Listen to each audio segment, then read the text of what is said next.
Welcome to the Old Time Radio Westerns. I'm your host, Andrew Rhines, and let's get into this episode.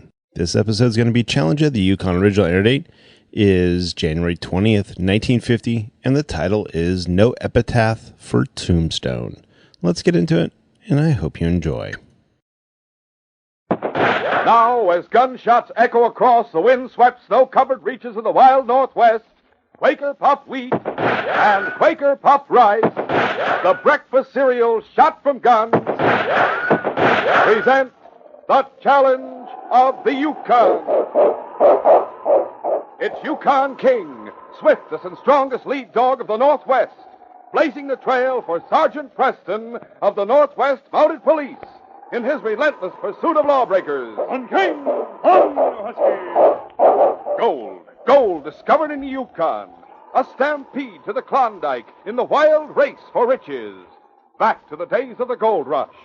With Quaker Puffed Wheat and Quaker Puffed Rice, bringing you the adventures of Sergeant Preston and his wonder dog, Yukon King, as they meet the Challenge of the Yukon.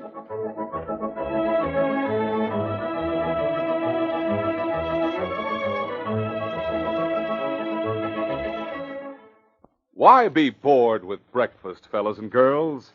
Give yourself a treat. Pour out a heaping bowlful of taste-tempting Quaker Puffed Wheat or Quaker Puffed Rice. Cover it with milk or cream and fruit, and take a big spoonful. Ah, what tender crispness! What delicious nut-like flavor! Yes, there's a breakfast treat that brings you to the table on the double. Try it tomorrow morning. For tantalizing taste, you just can't beat delicious, nourishing Quaker Puffed Rice and Quaker Puffed Wheat.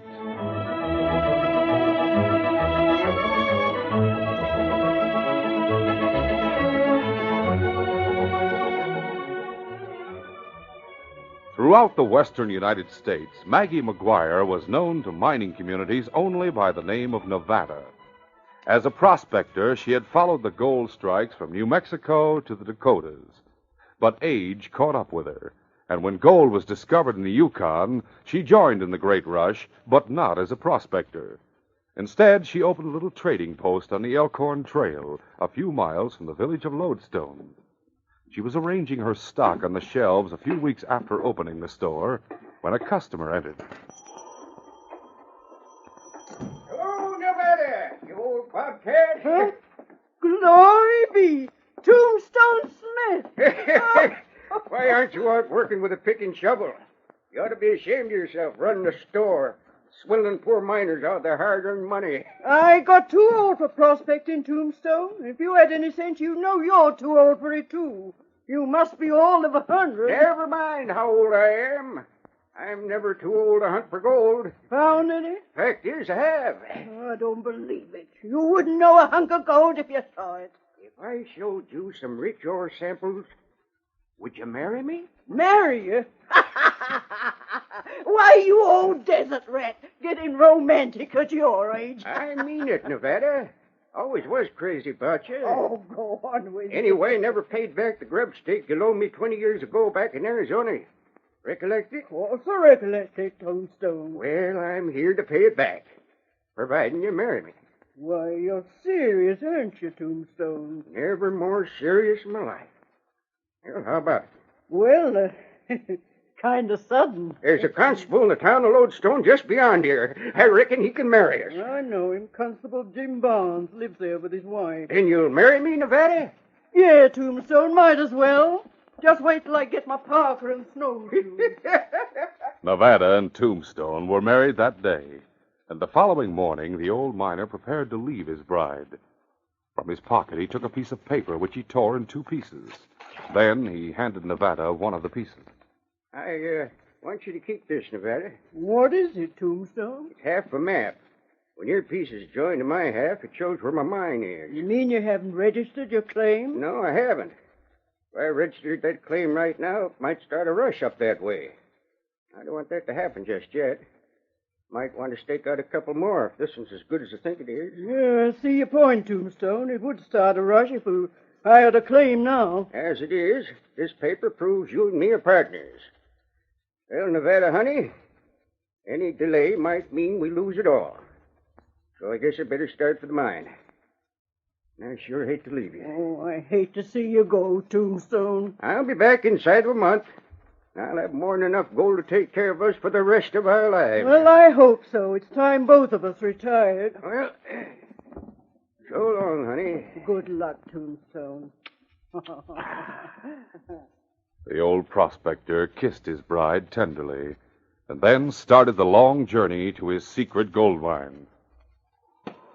About a month later, Sergeant Preston and his great dog King arrived at the isolated village of Lodestone. They went directly to the home of Constable Jim Barnes and were greeted by Jim and his wife Clara.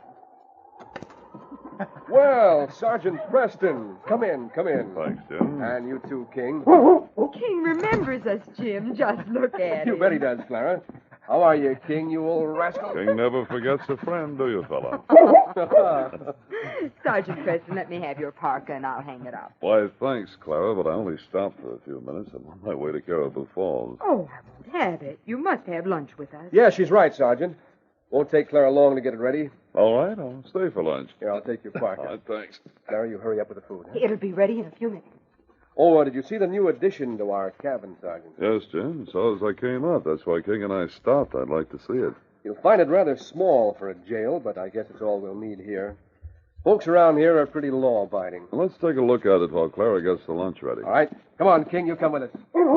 It took but a few minutes to look over the one-room cell that had been constructed adjacent to the constable's comfortable cabin.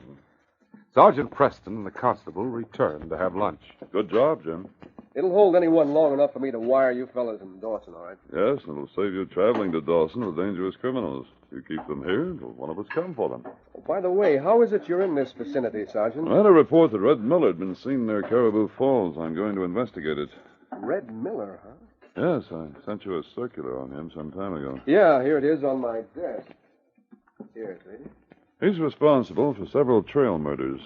Waylays prospectors, shoots them, and robs them. Well, I hope you get him. He's a tough customer. Right. Now, Jim, if you'll draw the chairs to the table, we'll eat. Well, it didn't take you long, Clara. And I've worked up a tremendous appetite in the meantime. Good. You may wish you hadn't invited me to stay for lunch. Oh, Sergeant. There's all you can eat. Meanwhile, a few miles from the small village, Red Miller, a notorious trail bandit, and his two pals watched from the concealment of scrub timber as old Tombstone Smith and his team of huskies approached over the snow-covered trail. Keep to cover, both of you. What are you going to do, Red? Shoot him. Get a beat on him, Joe. All right. I'll get him on the first shot. Now get set. Here he comes. Good shot, Joe. Now you and Bud come with me.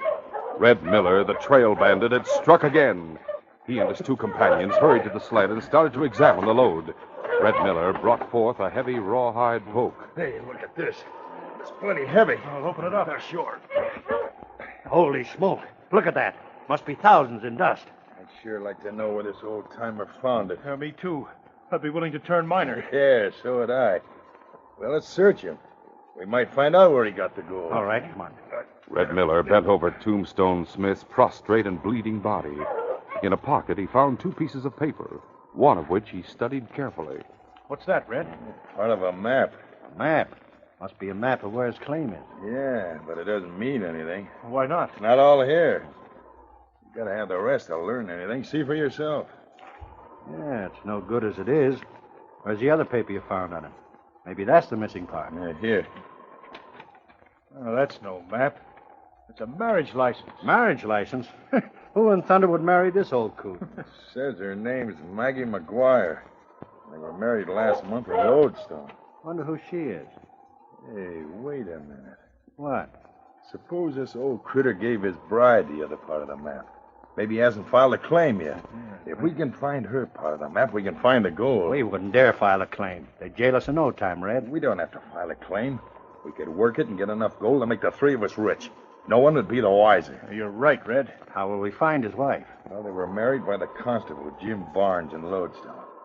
I have an idea that if we go in The outlaws left the old prospector's still form in the snow and set out with his dogs and sled. In less than 2 hours, they reached the edge of Lodestone. You're taking a big risk, Red. That constable might recognize you. He won't know me. He never suspect Red Miller would walk right into his office to ask questions. And I hope you're right, but I'm not betting on it. Now, Bud, Yeah? you stay with the team. Right. Joe, you come with me. I don't want that constable to see me. He might know me. You don't have to go in. You stay outside his house. And why should I go with you? In case he recognizes me. If I'm not out of his cabin in 10 minutes, you come and get Bud. The two of you can figure out a way to get me free. Now, let's go. Constable Jim Barnes was busy at his desk when Red Miller knocked at the door. Oh, would you answer the door, please, Clara? Surely, Jim. You just go ahead with your work. Good day, sir. Howdy, ma'am. Won't you come in? Thanks, ma'am. I'm trying to find someone. Maybe you can tell me. Who are you looking for? A woman named Maggie McGuire, but her name's Smith now. Oh, yes, I know her. She married Tombstone Smith about a month ago. Yeah, so I heard. Where can I find her? She lives a few miles south of here. She runs a trading post. It's called Nevada's As Clara Trading Barnes Post. gave directions to Nevada's trading post, Jim Barnes studied the face of the visitor for a moment, then quickly got up from his desk and walked to the door. You can find her place easily. Everyone knows it. I see. Oh, thanks for the information. I'll be going. Hold on now. Get your hands up. Hey. Jim, a gun. Don't make a move, Miller. Take his gun, Clara. Oh, you made a mistake, Constable. Oh, I haven't. You're Red Miller. There's a handbill about you on my desk. I have his gun, Jim. Good. Now, come on in here, Miller. We'll see if you have any more weapons. Oh, she got my gun. I'll find out if you have any others. I'll keep him covered, Jim, while you search him. All right, Clara. Constable Jim Barnes quickly emptied Miller's pockets, then took him to the newly constructed prison cell. When he returned, he found Clara examining the map and marriage license. Find anything of interest, Clara? Yes, I did, Jim. I wonder what he was doing with these. What? A map? And... Hey, that's a marriage license I signed. Yes, the one you issued to Tombstone Smith and Nevada. What would he be doing with it? That's what I'd like to know. He asked her to find Nevada, only he called her Maggie McGuire. Yes, I heard him. Why don't you ask him about it, Jim? He wouldn't tell me. But I think I know how to find out. How? I'll go to see Nevada. I'll take the license and the map with me. She might be able to tell me how Red Miller got them. Yes, Jim, of course. I'll get your parka. If you hurry, you can get back by supper time. I wish that Sergeant Preston hadn't left so soon. It would have saved him a trip to Caribou Falls. We'll continue our adventure in just a moment.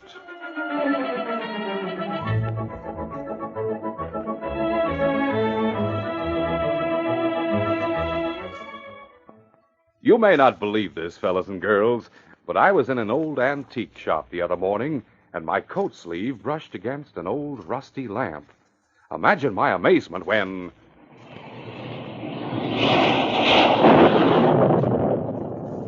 I am at your command. Why, could that old lamp... Yes, it is Aladdin's lamp. And you are the famous genie? Alas, I am indeed. But why so sad? Oh, I make wishes come true for everyone but myself. Well, maybe I can help you. Come along with me, and I'll fix you a heaping bowl of the swellest tasting breakfast cereal anyone could wish for. Wonderful. We'll top it with lots of milk or cream and fruit and go to it. You are most kind and generous. But what do you wish for? I am at your command. Well, I wish every single boy and girl listening in would taste Quaker puffed wheat and Quaker puffed rice and see for themselves how downright delicious they are. Well, that is easy to do. Sure. Your first luscious spoonful tells you that here's a real eating treat. You know, those choice king-size kernels are actually shot from guns. So that is why they are so big. Yes, they're exploded up to 8 times normal size, so they're bigger and better tasting.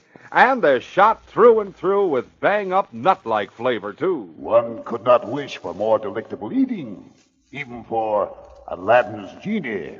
And when it comes to nourishment, fellas and girls, Quaker puffed wheat and Quaker puffed rice furnish extra food values of restored natural grain amounts of vitamin B1, niacin, and iron. Yes, there's everything good you could wish for in a breakfast treat when you sit down to a heaping bowlful of Quaker puffed rice or Quaker puffed wheat, shot from guns.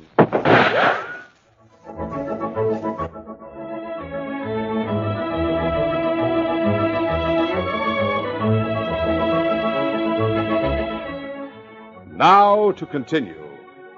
When Sergeant Preston left Lodestone, he cut across country instead of following the trail north, and it was nearly an hour before he came to it again. He observed the trail of a dog sled and noticed that it was accompanied by tracks of 3 men. He followed this back trail for some time. Suddenly, King stopped. Matter, King. Getting his rifle, the Mountie followed cautiously behind the big dog.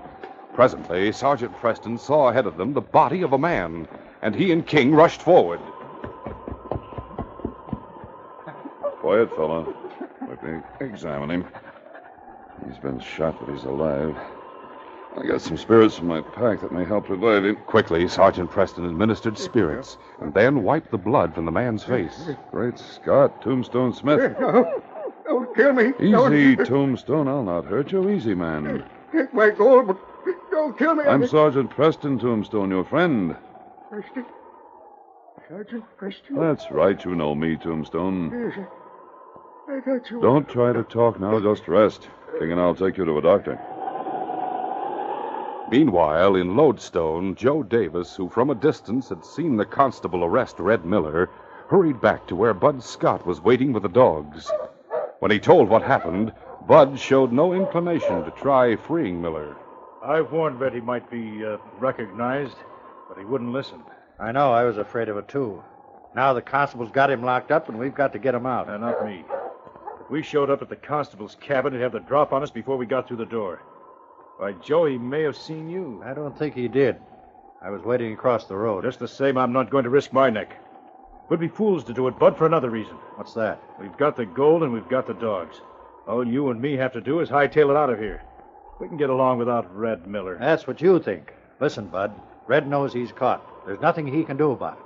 But if we don't try to get him free, he'll talk, and he'll talk plenty. He'll tell the constable about us, and the constable will be on our trail before sundown. We wouldn't have a chance. Hey, Joe, look. Where? Toward the south trail out of town. Isn't that a constable? Yeah, it is.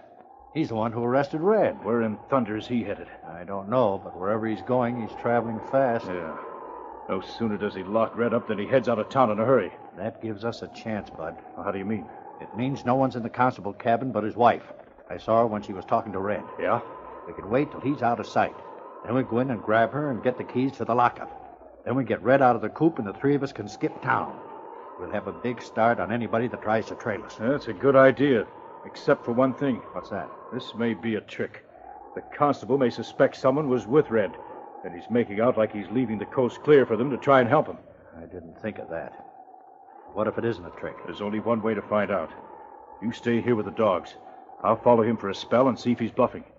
If he is, I'll come back and we'll skip for cover. And if he isn't? We'll go get Red like you said. Get going. I'll stay with the dogs. Better get off this trail and hide in cover nearby.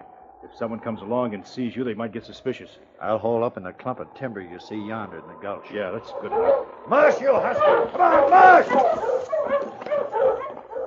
When Sergeant Preston and King reached Lodestone, they took Tombstone Smith to the constable's cabin. With the help of Clara Barnes, the old prospector was made comfortable. And then Sergeant Preston learned 2 things. One, that there was no doctor in town. The nearest doctor is in Caribou Falls. Perhaps he won't need one, Clara. His wound's superficial. It grazed his skull, but I'm sure there's no fracture. He's regained consciousness and talks rationally. Sleep and rest will bring him around. He was ambushed. There were 3 men. One must have been Red Miller. That's why Miller had the marriage license. Well, I don't understand, Clara. What are you talking about? I didn't have a chance to tell you, Sergeant. We have Red Miller in jail here. Huh? How'd you get him? Jim arrested him when he came here asking... Clara Barnes told her story to an amazed Sergeant Preston. And when she finished, he said... So Jim's going to see Nevada, eh? Yes, he'll be back in time for supper. I hope he will. What do you mean, Sergeant? I don't want to worry you, Clara, but 2 men were traveling with Miller. They must know what happened. If they do, they may have seen Jim leave town. They might grab him, hold him prisoner until they get free Red. What should we do, Sergeant? If Jim hasn't been captured, King can overtake him and bring him back. I'll write a note and fasten it to King's collar. All right, I'll get some paper. Oh, thanks. King, old boy, you've got to find Jim Barnes.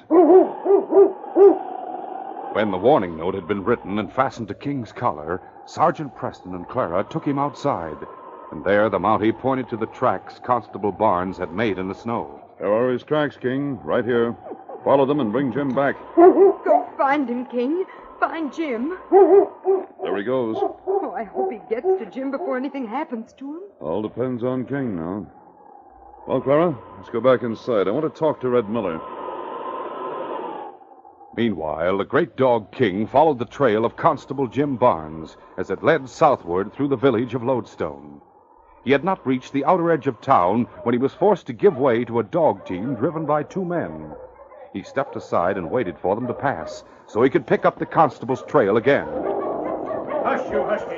Come on there. Get him on. Hush. Then the crisp air brought King a warning.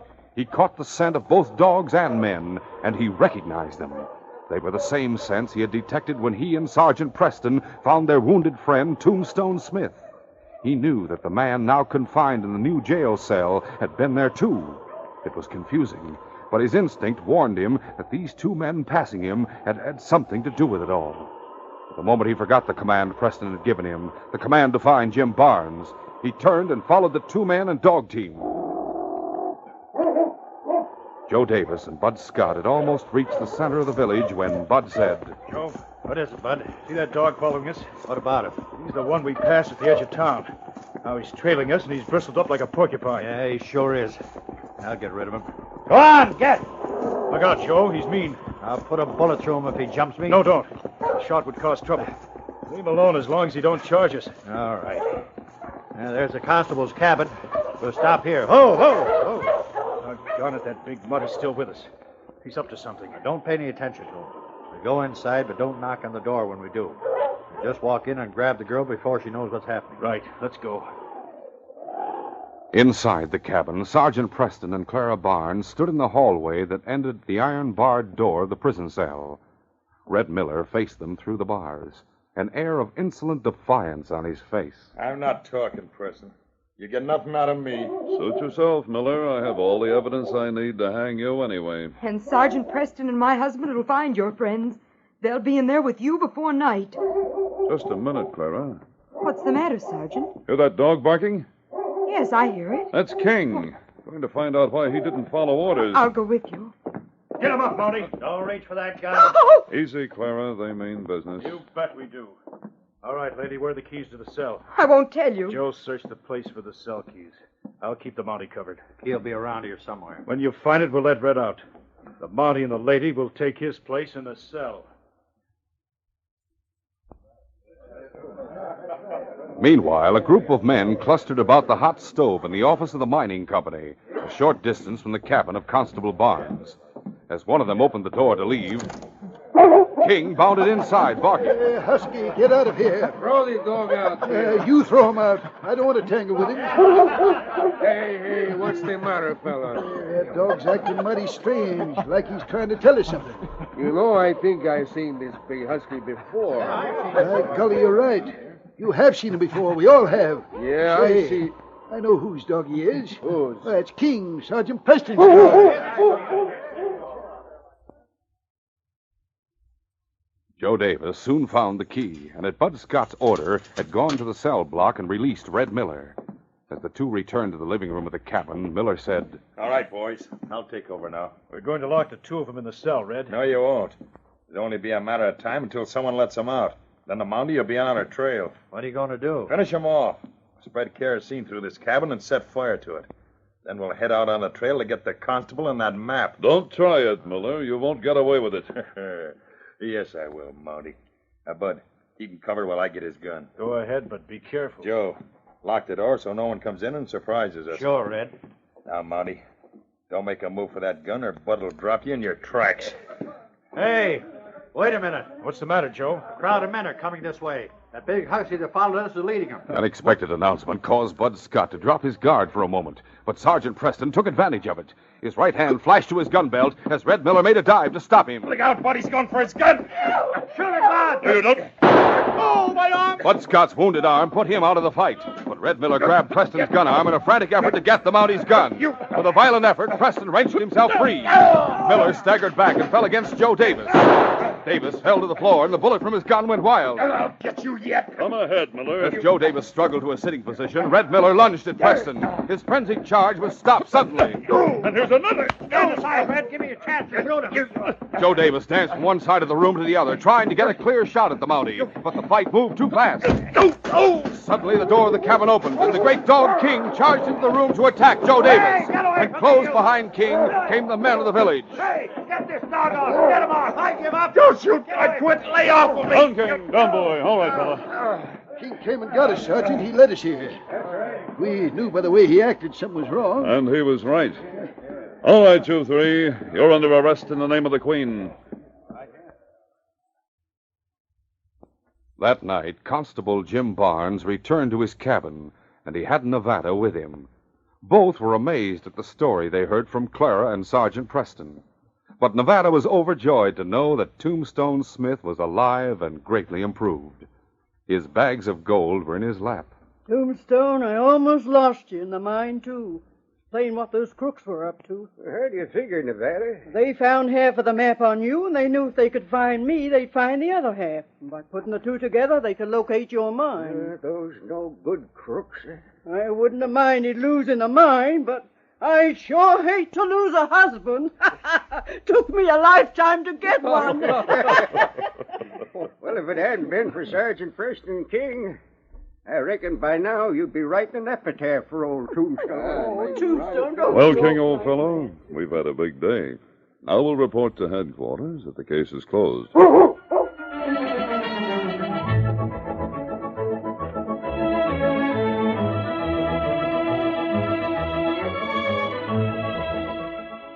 In just a moment, Sergeant Preston will give you a preview of Monday's adventure.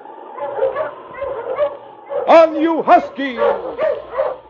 Yes, think of traveling for hours and hours, as Sergeant Preston does, behind a team of Huskies, through the great Northwest, through blinding blizzards and storms.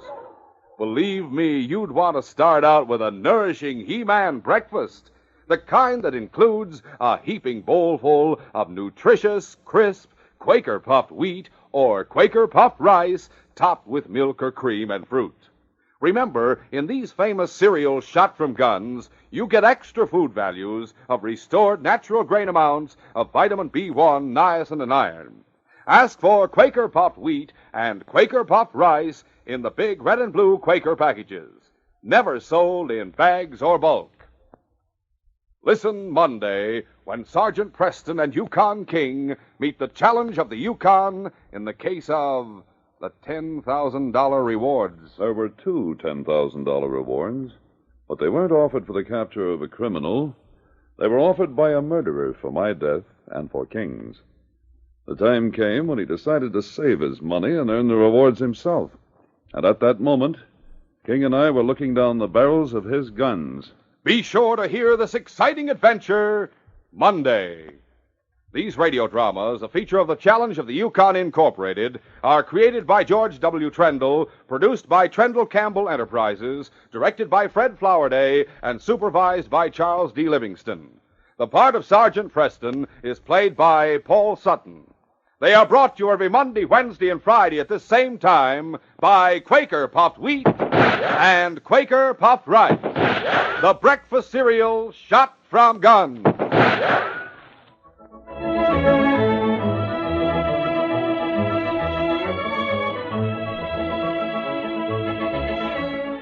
For a delicious hot breakfast, eat Quaker Oats.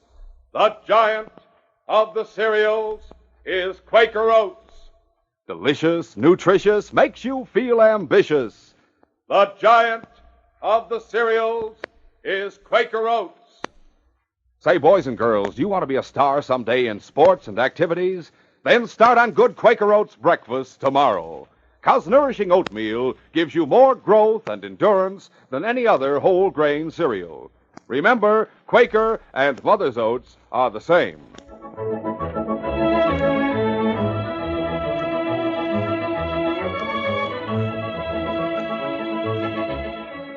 This is J. Michael wishing you goodbye, good luck, and good health from Quaker Puffed Wheat and Quaker Puffed Rice. So long This is ABC, the American Broadcasting Company.